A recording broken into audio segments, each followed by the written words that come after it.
Neat ಪರೀಕ್ಷಾ ಅಕ್ರಮ ಖಂಡಿಸಿ ಕಾಂಗ್ರೆಸ್ ಹಾಗೂ ಎನ್ಎಸ್ಯು ಪ್ರತಿಭಟನೆ. ತುಮಕೂರು.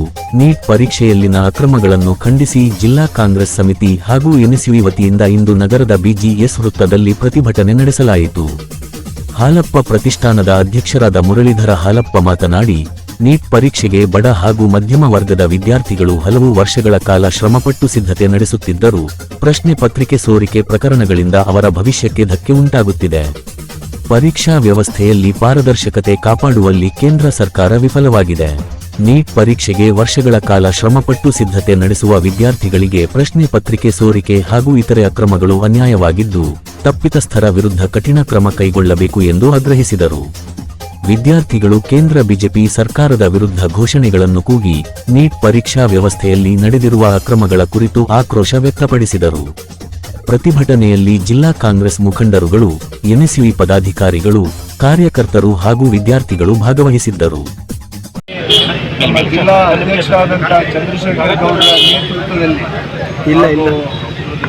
ರಾಷ್ಟ್ರೀಯ ವಿದ್ಯಾರ್ಥಿ ಕಾಂಗ್ರೆಸ್ ಅವರ ಆಯೋಜನೆ ಮಾಡಿರ್ತಕ್ಕಂಥ ಈ ಹರತಾಳೆ ಏನಿದೆ, ಮಾನವ ಸರಪಳಿ ತುಮಕೂರಿನಲ್ಲಿ ಅತ್ಯಂತ ಯಶಸ್ವಿಯಾಗಿ ನಡೀತು. ಎಲ್ಲ ತಾಲೂಕುಗಳಿಂದ ವಿದ್ಯಾರ್ಥಿಗಳು ಆಗಮಿಸಿದ್ದಾರೆ. ಎನ್ಎಸ್ಯುನ ಪ್ರತಿನಿಧಿಸತಕ್ಕಂಥ ಎಲ್ಲ ಮುಖಂಡರುಗಳು ಇವತ್ತಿಲ್ಲಿ ಉಪಸ್ಥಿತರಿದ್ದಾರೆ. ಒಂದು ನೀಟ್ ಪರೀಕ್ಷೆ ಅದರಂಥ ಅವಾಂತರ 4ನೇ ಬಾರಿ ಇಂಥ ಕೆಟ್ಟ ಗಳಿಗೆಯನ್ನು ನಾವು ಕಣ್ಣಾರಿ ನೋಡ್ತಾ ಇದ್ದೀವಿ.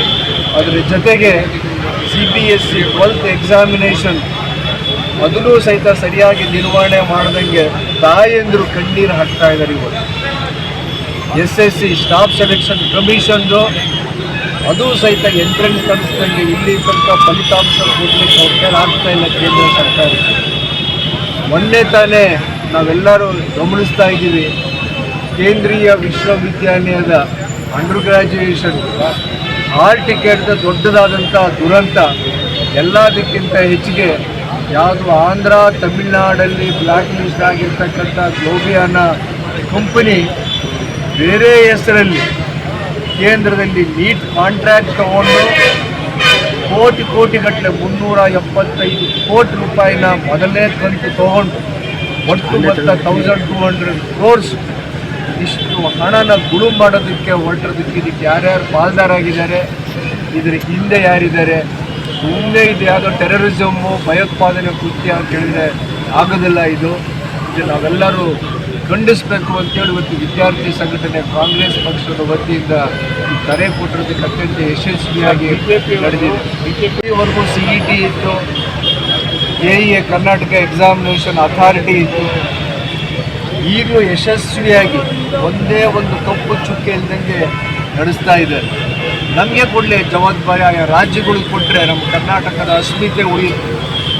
ನಮ್ಮ ಕಾಲೇಜುಗಳು, ನಮ್ಮ ವ್ಯವಸ್ಥೆ ಓದ್ತಿರೋ 50-60% ವಿದ್ಯಾರ್ಥಿಗಳೆಲ್ಲ ಹೊರ ರಾಜ್ಯಗಳು.